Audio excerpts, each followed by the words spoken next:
Hey everybody, welcome back to the channel. Have you ever wondered how to sharpen a curved pocket knife blade? Let me explain. This isn't a pocket knife, but it's larger so you can see it.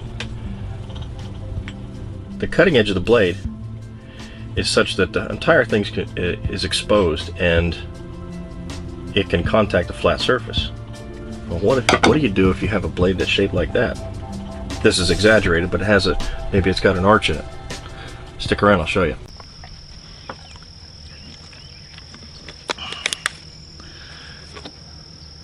Let's make something.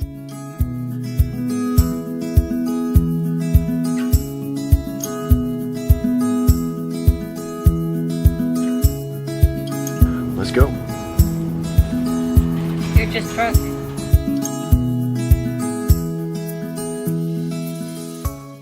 Make sure you watch all the way to the end, because we have bloopers. So where have we been? Well, I've been lazy. And we don't have internet anymore, so that makes it even harder to be a YouTuber. So the channel direction is going to change quite a bit. Instead of just throwing a video up whenever, it'll be more of a regular thing. I'll make the videos, we'll go somewhere where there's Wi-Fi, library or whatever, and upload videos. My life was the quintessence of why men in their 40s and 50s drop dead of massive heart attacks. It's time to change that. Yeah, guys, take care of yourself. If your blood pressure's high, gaining some weight, do something a little different. Make small changes. You know, I gave up soda quite a while back, and that helped. Gave up beer, gave up smoking.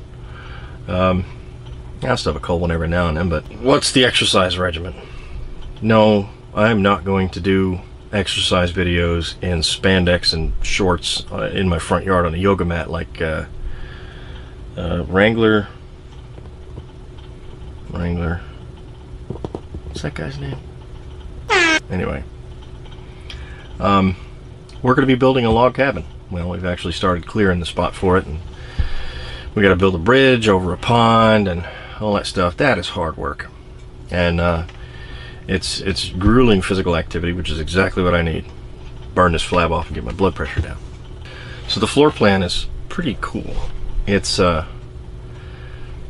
some key features: nice big kitchen, proper dining room, living room. Upstairs, yes, it's a two-story, there will be a library, and the floor plan is such that the library won't become a bedroom or a catch-all or for any other purpose. The shelves will be built right into the walls. You won't be able to use the space for anything else. So there you go. We will take you along on our journey as we build the cabin. It's going to take a while, so be patient. That's lots of videos. How-to videos. I'll share some nuggets of wisdom on how to do things maybe a little simpler, a little easier, a little faster, maybe make things a little more reliable and easier to maintain and predict maintenance in the future. Just stuff of nifty little things I've picked up over the years. I'll give you an example. I'm not going to let the cat out of the bag just yet. All the videos that I've watched about, professional loggers and people that use chainsaws daily, people that build log cabins, people that are building their own, people that are building timber frame homes and things like that. They'll talk about how to sharpen a chain. They'll talk about flipping the bar and cleaning the oil ports and da da da. There's one thing I've never heard anybody mention. I've never heard anybody mention this. Subscribe to the channel. When that video is uploaded, you'll know. Tool reviews. Not the unboxing of brand new items. That's a rich man's game. I mean things I already have and have already used. I'll give you a straight take on them. Some of the first things are going to be the tools that I got earlier this year to build a log cabin. Some of them need a little bit of improvement. Well, no, I didn't get the high-end stuff. I did get one tool that was kind of an upper quality brand, but that's because that's just all I could really find that looked like it was worth a hoot. So that's something else that needs a little bit of tweaking, but I'll make videos about all this stuff and I'll show you that. And it won't all the videos won't be about logging tools. It'll be about other stuff I've got around here. I was a mechanic for a long time. I've got a lot of tools. I've always been a do-it-yourselfer. I just don't do roofs. Wonder why. So tools that I've put a few miles on, I've got a few pointers for, make them work a little bit better. And for the foreseeable future, the tools that you see in the videos and the things that we use in the videos, none of them are paid promotions. Bought them all, you know, we bought them all with our own money. We have not been contacted by any vendors or manufacturers or anything like that. If the channel gets big enough, gets enough attention, and that kind of thing happens, well, we'll cross that bridge when we get there. I'm still not going to sugarcoat it. You know, one of the big names, they can send me something to use, and I'll give it a run. I'll give you an honest opinion. I'm not going to sugarcoat it for you. Cast iron Dutch oven stuff over a campfire outside. And I'll tell you why I don't like using regular charcoal for cooking with a Dutch oven. And I'll show you how I go around that. I got a few tips and tricks about maintenance on cast iron. I got one little tip for you now. I heard flaxseed oil was good to use. I'm not liking it. And cooking on the campfire, around a fire pit or something like that at home, man, that is prime family time right there. Kids love doing that. My kids absolutely love being outside cooking. Well, my middle son, he just likes to play in the fire. He's kind of a pyro, but the kids love doing it. It's a good time. All right, so how do you sharpen? Where is it? How do you sharpen a convex blade? This blade curves this way. It is absolutely impossible to sharpen the inside of that curve with a flat stone. Cannot be done. What's the solution? One of these. Let's see, this is a Smith's. I have a Lansky around here somewhere. And focus. There we go. I have a Lansky around here somewhere. Yeah, it's red. Basically the same thing. I don't think it has the fishhook sharpener on it though, or the line cutter, but it's basically the same thing. Got the handle on there. You drag the blade through the sharpener. And is it the best thing to sharpen your knife with?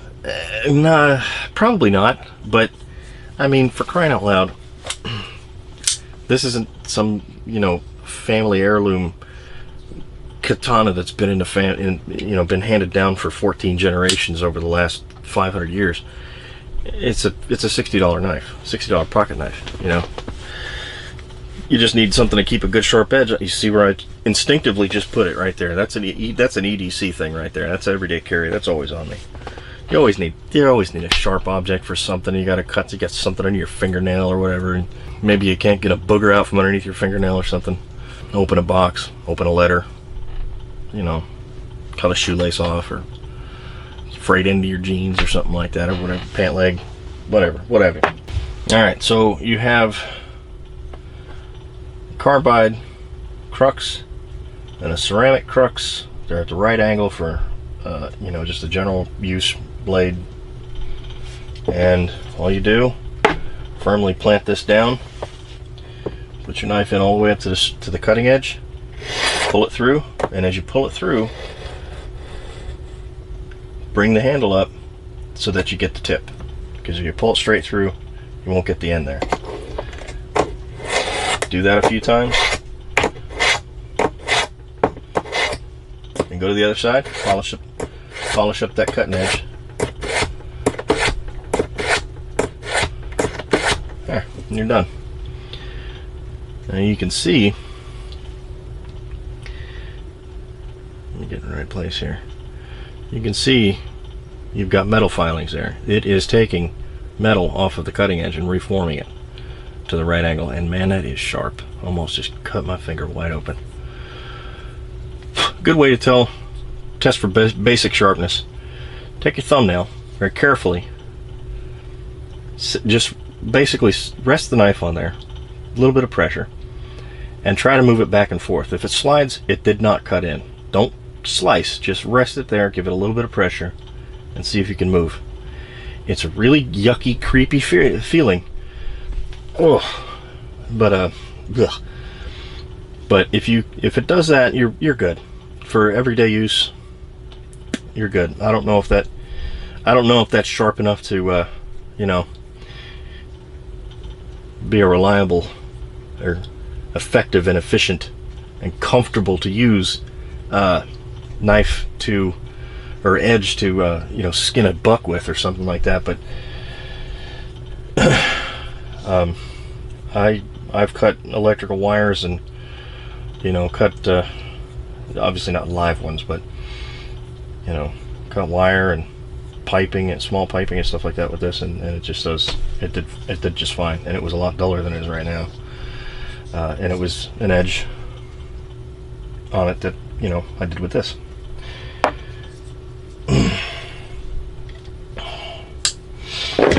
Ease of use. My middle son used this this and the back side of a leather belt, and he put an edge on one of my knives that was so fine I could shave with it. I literally took it up my arm and had a giant bald spot. Just one swipe, man, and you could actually hear the hair popping off. That thing is insanely sharp. Anyway, so, and he was 11. Yeah, that's my middle son, Jake. He was 11 when he did that, and I showed him how to use this. He went after it, and when it just felt like it wasn't taking anything else off the blade, he switched over to the ceramic side there, the fine side, and kept going at that for 20 or 30 minutes, and then took it to the belt for, I guess, about another half hour. And phew, man, that knife it's a giant folding razor is what it is. So this will sharpen this and things like it.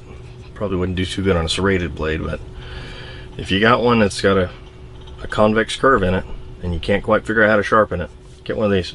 Don't use one of those automatic ones that you see in the back of a can opener. They're awful. Seriously, they're like, every kitchen has one. Don't use it. I've never seen where that did anybody any good. So that's it. Be good, do good, and do the best you can with what you got. See you next time. And for the